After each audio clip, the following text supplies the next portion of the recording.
Today, I'll be giving away all my secrets to how I made a stop motion short film for a small town's public library.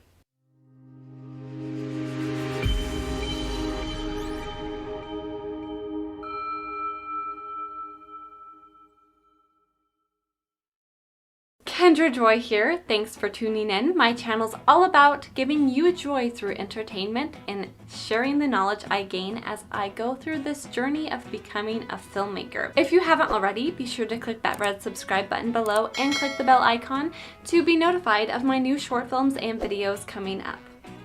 So last week I made a stop motion short film for a small town's public library. This particular library is going to be having a summer reading program for kids and young teens, and I was asked to make a video to introduce their theme for their program. Their theme is Tales and Tales, which is basically animals and stories / folklore. Now that you know the backstory of why I made this short film in the first place, I want to show you guys the short film itself, and then afterwards explain step by step of how I made it. So please stay tuned and enjoy.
Okay, first off, I want you to know that I have no training whatsoever in the art of stop motion.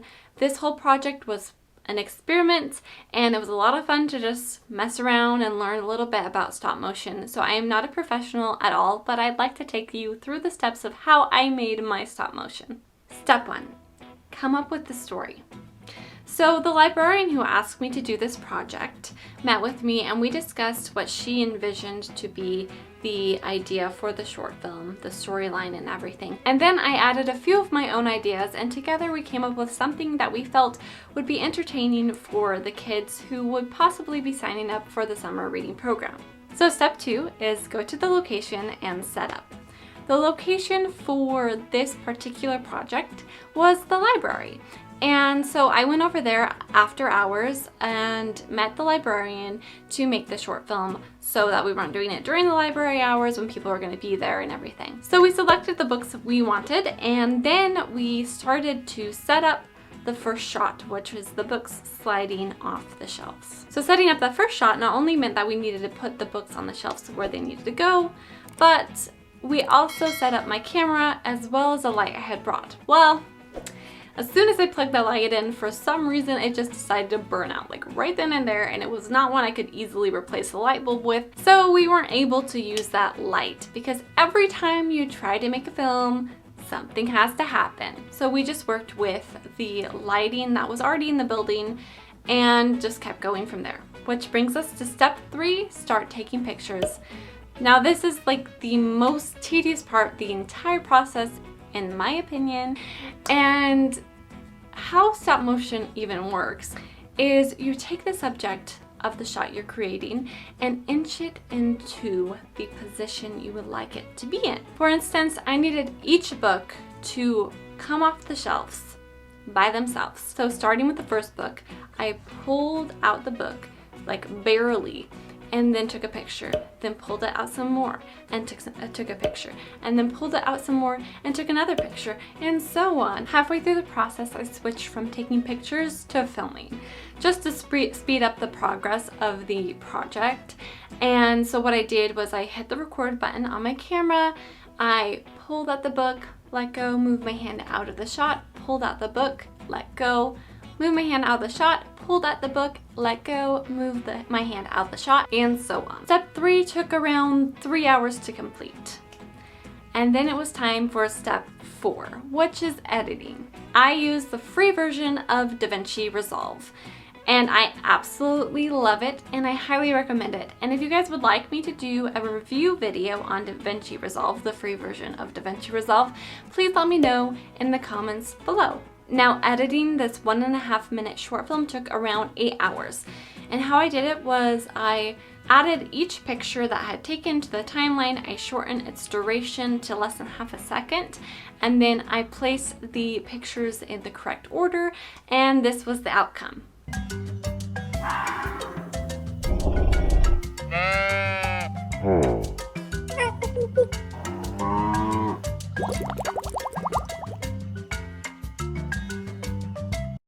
As for the segments that I filmed, I took a screenshot of every time I moved a book, and then I added those screenshots to the timeline and shortened the duration, and then placed them in the correct order, just as I did the other pictures. The final thing I did was added sound and music, as well as a fun party overlay. And that is how I made Tales and Tales for a library's summer reading program. If you liked this video, please give it a thumbs up, and don't forget to subscribe and click the bell icon so you don't miss any new videos. Thank you so much for watching. I'll see you in my next video. Have a joyful day. Bye.